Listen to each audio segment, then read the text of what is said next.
नमस्कार दोस्तों, स्वागत है आप सभी का हिंदी स्टडी में। आशा करती हूँ आप सभी स्वस्थ होंगे और अच्छे से तैयारी कर रहे होंगे। हम जो उपन्यास के वस्तुनिष्ठ क्वेश्चन कर रहे हैं, प्रीवियस ईयर क्वेश्चन है ये, तो वो उसी क्रम में आगे क्वेश्चन करेंगे। इसके 2 पार्ट डाल चुकी हूँ मैं, तीसरा पार्ट है। और जो आधुनिक काल उसके भी PYQ करा चुकी हूँ। तो ये जो मतलब लास्ट ईयर क्वेश्चन कराने का मतलब ये सिर्फ यही है। एक तो मैं सोच रही हूँ कि जितने क्वेश्चन आपको करा रही हूँ तो इसके साथ में एक्सप्लेन करती चलूँ। एक जैसे मान लो कोई सा भी राइटर आ रही है तो उससे संबंधित जितने बातें हैं और जितने उपन्यास हैं उनको एक्सप्लेन करती चल रही हूँ। तो उससे एक साथ अगर इसकी जैसे मैं प्लेलिस्ट पूरी बना दूँगी, अगर आप सब देखोगे ना, तो उपन्यास के क्वेश्चन बहुत कुछ तक आपके कंप्लीट हो जाएंगे। ठीक है, तो इसलिए इनसे करने से बहुत मतलब आपको कहीं ना कहीं हेल्प मिलेगी। इनके नहीं, किसी भी अगर मान लो आपको कोई स्टेट के क्वेश्चन मिलते हैं ना लास्ट ईयर, तो लास्ट ईयर क्वेश्चन सभी के करना। नेट के लास्ट ईयर क्वेश्चन जो आए हुए हैं ना, तो नेट वाले क्वेश्चन अच्छे से तुम मतलब उसका जो एक्सप्लेन नीचे करके दिए हुआ होता है क्वेश्चन में, वो भी देखना और क्वेश्चन भी देखना। तो वो क्वेश्चन ऐसा नहीं नेट में ही आएंगे, वो क्वेश्चन तुम्हारे किसी भी स्टेट के जो एग्जाम होते हैं उसमें भी आते हैं वो क्वेश्चन। ठीक है, कहीं का भी दो, इस साहित्य तो अपना एक ही है ना। तो कहीं भी अब तुम कहो कि अब बिहार का, जैसे बिहार के एग्जाम चल रहे हैं कि आने वाला एक बार हो चुके हैं एग्जाम, तो कि वहाँ साहित्य अलग आएगा, यहाँ अलग है, ऐसा कुछ नहीं है। साहित्य सब वही है। ठीक है, लेकिन मेन चीज़ होती है कि हम क्या कैच कर रहे हैं, मतलब क्या समझ रहे हैं उसमें से, क्या नहीं समझ रहे, ये बातें होती हैं। ठीक है, स्टार्ट करते हैं अपनी क्लास।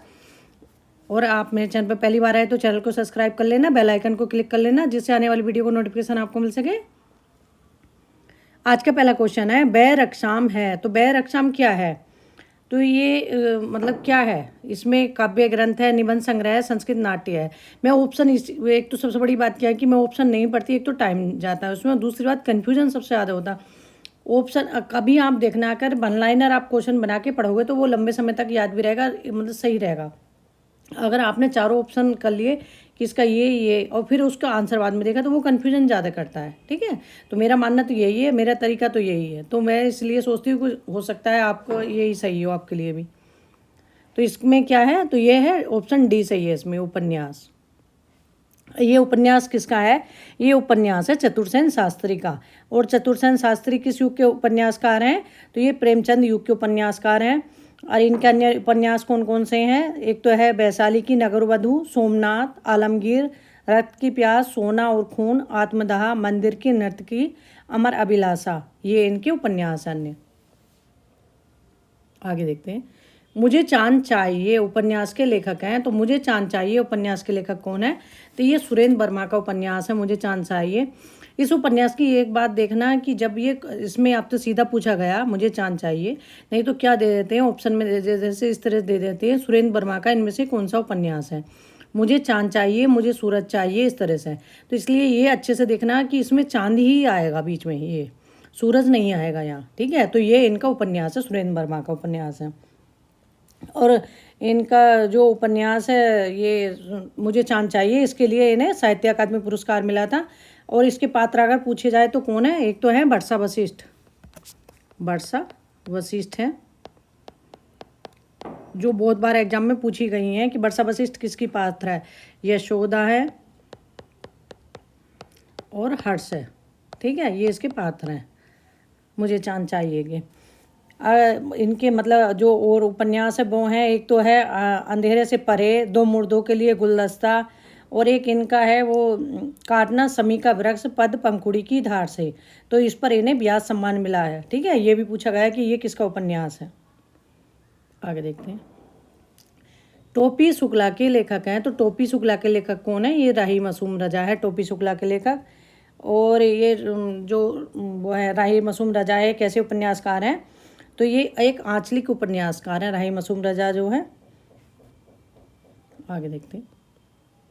सूरदास किस उपन्यास का पात्र है? तो सूरदास किस उपन्यास का पात्र है? ये रंगभूमि का पात्र है सूरदास जो है। और ये रंगभूमि उपन्यास किसका है? रंगभूमि है मुंशी प्रेमचंद का उपन्यास है। और ये पहले उर्दू में किस नाम से था? तो ये पहले उर्दू में था चौगाने हस्ती के नाम से। और इसका हिंदी रूपांतर क्या है? रंगभूमि है। और ये किस दर्शन से प्रभावित है? गांधीवादी दर्शन से प्रभावित है। और इसके पात्र पूछे जाए तो इसके पात्र हैं सूरदास, ये पूछे गए हैं ना, सूरदास, विनय, सोफिया, ज्ञान सेवक। ये इसके पात्र हैं। ठीक है, आगे देखते हैं। वीरांगना नामक उपन्यास के रचयिता हैं। तो वीरांगना किसका उपन्यास है? तो ये वीरांगना उपन्यास रामनरेश त्रिपाठी जी का उपन्यास है। वीरांगना जो है ये, इनके उपन्यास और भी हैं दो, एक तो है बीरबाला, एक लक्ष्मी। दो उपन्यास हो रहे हैं इनके, बीरबाला और लक्ष्मी, जो इनके उपन्यास हैं।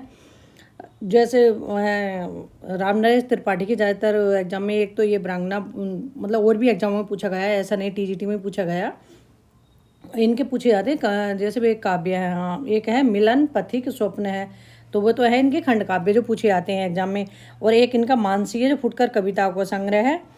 और इनका मतलब एक क्या कह कविता संग्रह है जो वो है कविता कौमुदी के नाम से। वो कितने भागों में? 8 भागों में है। आगे देखते हैं।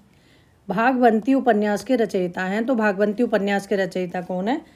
तो ये उपन्यास है सुदर्शन का भागवंती। आपका बंटी उपन्यास की लेखिका हैं। तो आपका बंटी उपन्यास की लेखिका कौन है? तो ये है मन्नू भंडारी, आपका बंटी उपन्यास की लेखिका। ये उपन्यास जो है ना आपका बंटी, तो ये वो है मोहन राकेश। तो मन्नू भंडारी ने लिखा था ना, मोहन राकेश की पत्नी और उनके जो पत्नी का और उनका मतलब तलाक हुआ था, उसका मतलब एक माध्यम बना के लिखा था। ठीक है, तो इसमें एक बच्चे की मनोदशा दिखाई गई कि तलाक के बाद एक बच्चे का क्या होता है। ठीक है, मन्नू भंडारी और राजेंद्र यादव ने एक उपन्यास लिखा था संयुक्त रूप से, तो वो था 1 इंच मुस्कान। ये पूछा जाता कि 1 इंच मुस्कान किसने लिखा? इंच मुस्कान। और एक इनका उपन्यास कौन सा है? महाभोज। निम्नलिखित में से कौन सा समूह आचार्य हजारी प्रसाद द्विवेदी के उपन्यासों को दर्शाता है? तो हजारी प्रसाद द्विवेदी के जो उपन्यास हैं उनमें से कौन कौन से हैं? तो ऑप्शन बी है ये, बाणभट्ट की आत्मकथा, चारूचंद लेख, पुनर्वा, अनामदास का पोथा। ये बाणभट्ट की आत्मकथा, चारूचंद लेख, पुनर्वा, अनामदास का पोथा जो लिखे हुए हैं ना, तो इनका क्रम लगाने के लिए भी आता, तो ये सही लिखे हुए हैं, क्रम से हैं। शेष कादम्बरी उपन्यास की लेखिका हैं। तो शेष कादम्बरी उपन्यास की लेखिका कौन है? तो यह है अलका साराभागी, जो शेष कादम्बरी उपन्यास की लेखिका हैं। और इनको कलिकथा बाईपास के लिए साहित्य अकादमी पुरस्कार मिला था। अगर पूछा जाए, देखो जिनको साहित्य अकादमी पुरस्कार मिला है, व्यास सम्मान, ज्ञानपीठ किसको, या सरस्वती सम्मान, जो भी मिला है जिस लेखक को, तो वो तो महत्वपूर्ण हो जाते हैं, लेखक भी और उनकी रचनाएं जिस रचना के लिए मिला है, इसलिए उनको तो अच्छे से देखना है आपको सभी को। और उनके जो मतलब और भी उपन्यास हैं वो कौन कौन से हैं? एक तो है वो कोई बात नहीं, एक ब्रेक के बाद, एक है जानकी दास, तेजपाल मैंसन, एक सच्ची झूठी गाथा। झूला नट उपन्यास की रचनाकार है। तो झूला नट उपन्यास की रचनाकार कौन है? ये मैत्रेयी पुष्पा का है झूला नट।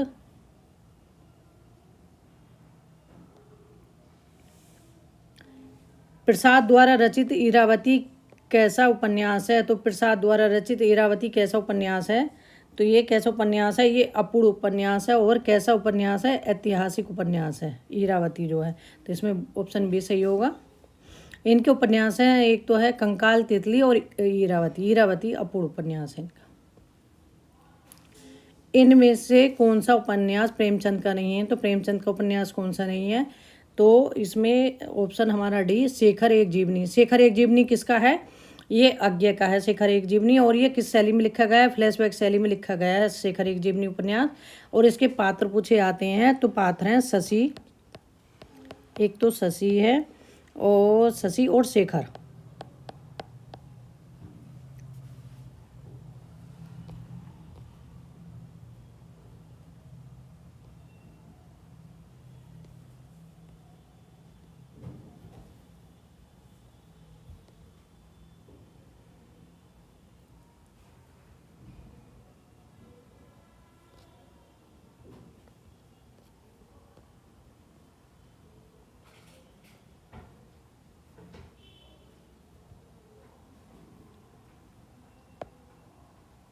कौन सा है? शशि और शेखर।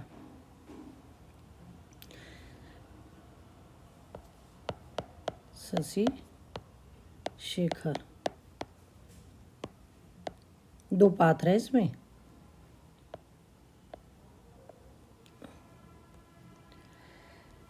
आगे देखते हैं। झीनी वीनी चदरिया किस उपन्यासकार की कृति है? तो झीनी वीनी चदरिया किस उपन्यासकार की कृति है? तो ये अब्दुल बिस्मिल्लाह की है। तो ऑप्शन बी सही होगा इसमें। और इसमें जो मतलब वर्णन दे रखा है तो वो काशी के साड़ी बुनकरों के जीवन संघर्ष का चित्रण इसमें दे रखा है और इस पर इन्हें सोवियत लैंड पुरस्कार मिला था। नाच्यो बहुत गोपाल किसका उपन्यास है? तो नाच्यो बहुत गोपाल ये उपन्यास किसका है? तो ये उपन्यास है अमृतलाल नागर का उपन्यास है। और ये कैसे उपन्यासकार हैं? ये सामाजिक यथार्थवादी उपन्यासकार हैं। और इनका पहला उपन्यास कौन सा है? वो है महाकाल उपन्यास है। और किस पर आधारित है? ये बंगाल के अकाल पर आधारित उपन्यास है इनका महाकाल। एक प्रकाश चंद का रिपोर्टाज है बंगाल के रांगी राघव का, जो बंगाल के अकाल पर लिखा हुआ रिपोर्टाज है उनका। ठीक है, इस तरह से ही बंगाल के अकाल पर लिखा गया इनका उपन्यास है महाकाल। इनके अन्य उपन्यास हैं, एक तो है बूंद और समुद्र है, शतरंज की मोहरें हैं, सुहाग के नूपुर हैं, अमृत और विष है, और एक दा नैमिषारण्य है, मानस का हंस है, नाच्यो बहुत गोपाल है, खंजर नयन है, अग्निगर्भा। ठीक है, और ये जो मानस का हंस है इसमें तो मतलब तुलसीदास जी का जीवन वर्णन है, और जो खंजर नयन है इसमें सूरदास जी का वर्णन दे रखा। सांप्रदायिक समस्या पर लिखा गया उपन्यास कौन सा है? तो सांप्रदायिक समस्या पर लिखा गया उपन्यास कौन सा है? तमस है। तमस किसका है? भीष्म सायनी का उपन्यास है। बलचनामा नागार्जुन का उपन्यास है। अपने अपने अजनबी ये अज्ञा का उपन्यास है। बूंद और समुद्र अमृतलाल नागर का उपन्यास है। निम्नलिखित में से कौन सा उपन्यास एवं उपन्यासकार का युग्म सही नहीं है? तो इसमें से कौन सा उपन्यासकार का युग्म सही नहीं है? तो यह है महाभोज, मन्नू भंडारी, गोदान प्रेमचंद का सही है। तत्सम राजी सेठ का ये भी सही है। ये सब एग्जाम में पूछे गए हैं अलग अलग भी। आपका बंटी किसका है? ये मन्नू भंडारी का है।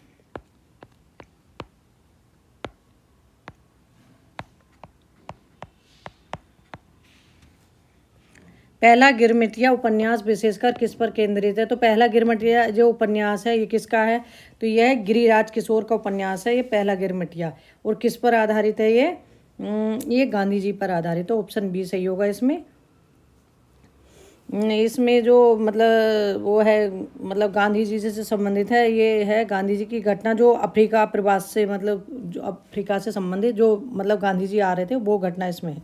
ठीक है, और इनके अगर पूछे जाए अन्य उपन्यास कौन से हैं गिरिराज किशोर के, तो इनके उपन्यास हैं एक तो वो है जुगलबंदी है, चिड़ियाघर है, ढाई घर है, यातना घर है, एक आग का दरिया। तो ये गिरिराज किशोर के उपन्यास हैं। दुखम सुखम उपन्यास की लेखिका है। तो दुखम सुखम उपन्यास की लेखिका कौन है? तो ये है ममता कालिया, दुखम सुखम उपन्यास की लेखिका। और इनके अन्य उपन्यास कौन से हैं? एक तो है नरक दर नरक, एक पत्नी के नोट्स। तो एक पत्नी के नोट्स तो ममता कालिया के हैं, और एक पति के नोट्स किसके हैं? महेंद्र भल्ला की रचना वो उपन्यास है। ठीक है, और सपनों की होम डिलीवरी, कल्चर वल्चर, और इनका एक वो है दुखम सुखम। जो दुखम सुखम उपन्यास है ये वाला, इसके लिए इसने व्यास सम्मान मिला था। दुखम सुखम के लिए व्यास सम्मान मिला था।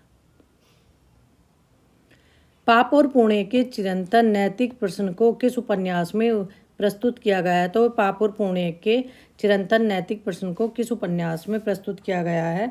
तो ये है चित्रलेखा में। चित्रलेखा किसका उपन्यास है? ये भगवती चरण वर्मा का उपन्यास है।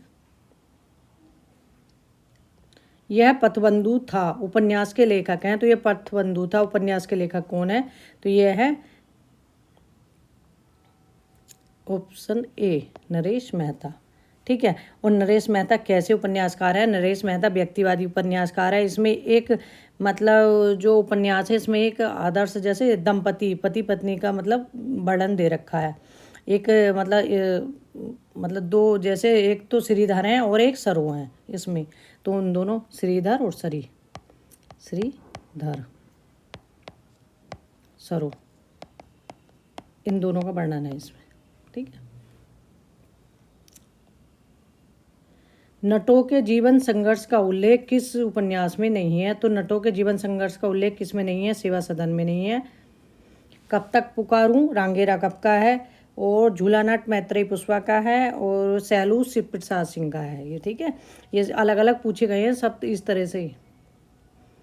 देश विभाजन की त्रासदी किस उपन्यास में वर्णित है? देश विभाजन की त्रासदी किस उपन्यास में वर्णित है? तो ऑप्शन सी है झूठा सच। झूठा सच किसका उपन्यास है? ये यशपाल के उपन्यास है झूठा सच। राग दरबारी है श्रीलाल शुक्ल का, और ये गमन है मुंशी प्रेमचंद का, और इन्हीं हथियारों से ही अमरकांत का उपन्यास। निम्नलिखित में से कौन मनोवैज्ञानिक उपन्यासकार नहीं है? तो मनोवैज्ञानिक कौन से नहीं है? मनोहर श्याम जोशी नहीं है, जैनेन्द्र, इलाचंद जोशी और अज्ञय और देवराज, ये सब कैसे मनोवैज्ञानिक उपन्यासकार हैं। श्रीलाल शुक्ल के उपन्यास राग दरबारी का रंगनाथ की वापसी शीर्षक से नाट्यांतर किसने किया? तो नाट्य रूपांतर किसने किया? जो राग दरबारी का वो किया था गिरीश रस्तोगी ने। ऑप्शन ए सही होगा इसमें।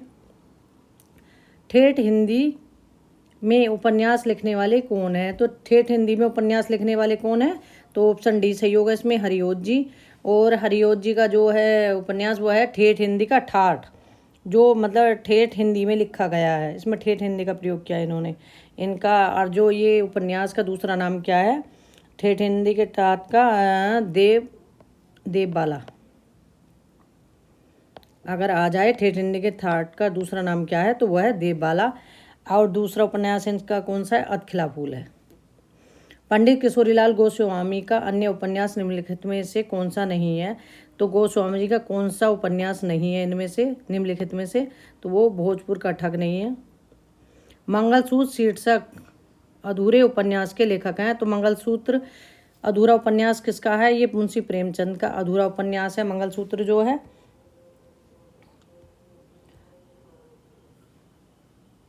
और आगे देखते हैं। जयशंकर प्रसाद के अधूरे उपन्यास का नाम है। तो जयशंकर प्रसाद के अधूरे उपन्यास का नाम क्या है? तो यह है ईरावती। अब तितली, ईरावती और कंकाल तीनों उपन्यास किसके हैं? जयशंकर प्रसाद के। और इसमें देखो ईरावती और मंगलसूत्र दोनों दे रखे, दोनों ही अधूरे उपन्यास हैं। अगर इसमें ध्यान न रहे कि ये हाँ है तो दोनों अधूरे, लेकिन किसके हैं?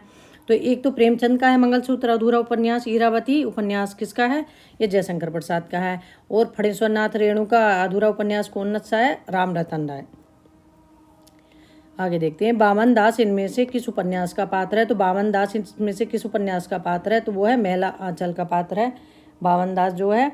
अगर पूछा जाए रेणु जी की ख्याति का आधार क्या है तो वो कौन सा है? मैला आंचल है। और मैला आंचल का समय पूछते हैं कब का है? तो ये 1954 का है। 54 ईस्वी की रचना है जो मैला आंचल है। और हिंदी का पहला आंचलिक उपन्यास कौन सा है? तो मैला आंचल है। और इसमें जो वर्णन दे रखा है मैला आंचल में, अगर पूछा जाए कहाँ का, तो इसमें बिहार राज्य के जो है वो पूर्णिया जिले के मेरीगंज गांव की मतलब कथा को केंद्र में रखा गया है।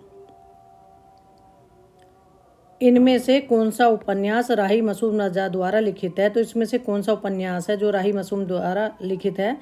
तो वो है आधा गांव।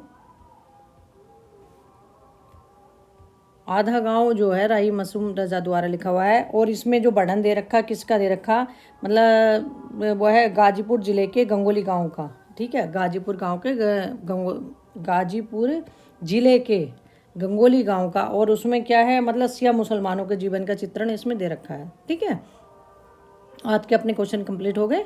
आगे की और जो क्वेश्चन है इसी क्रम में अपना लगभग 3-4 वीडियो में और बन जाएंगे, तो मैं उन्हें जल्दी से कोशिश करूंगी कि डाल दूँ ये। उसके डालने के बाद अपना जैसे भक्ति काल के थोड़ा PYQ है वो भी करा दूंगी सारे, मतलब एक्सप्लेन करा के पूरा कराऊंगी। हिंदी भाषा के जो क्वेश्चन आए हुए हैं ना तो वो मतलब कुछ करा दूंगी, तो उन क्वेश्चनों से ही भाषा के आपके क्वेश्चन कंप्लीट हो जाएंगे जो भाषा से पूछे जाते हैं। और भाषा में एक चीज़ देख लेना जो राजभाषा से संबंधित है। एक तो अपनी सारी मतलब भाषाएं संवैधानिक रूप से जो अनुच्छेद दिए हुए हैं, हाँ 343 से 351 तक, उन अनुच्छेदों को उसमें अच्छे से देख लेना। और उसमें क्या था, एक वो था जो भाषाएं थी 22 भाषाएं, उन्हें अच्छे से देख लेना। उनमें से पता दे देते हैं कि इनमें से कौन सी नहीं है। ठीक है, तो इतना जो मतलब छोटी छोटी चीज़ें हैं वो गलती ना हो, तो इसलिए उनको अच्छे से देख लेना। बाकी लास्ट ईयर क्वेश्चन सभी करना। ठीक है, जितने हो सके क्वेश्चन। तो मेरे हिसाब से मुझे डेली मैं हर प्रत्येक वीडियो में ये कहती हूँ कि क्वेश्चन तो हमेशा लगाना, चाहे कितने ही क्वेश्चन है। ठीक है, आज के लिए इतना ही, मिलते हैं अगली वीडियो में। तब तक के लिए धन्यवाद। हाँ, लास्ट में एक और बताऊंगी कि ल्यूशन की बुक आती है हिंदी की, वो बुक ले लो। उसमें ना पीछे क्वेश्चन दिए हुए हैं, बहुत अच्छे वो कर लो और थोड़ा सा ऑब्जेक्टिव करोगे तो उससे आपके मतलब सुधार काफ़ी हो जाएगा। ठीक है, और बाकी वासुदेव नंदन की बुक तो उसके साथ आप पढ़ोगे ही। आज के लिए इतना ही, ठीक है।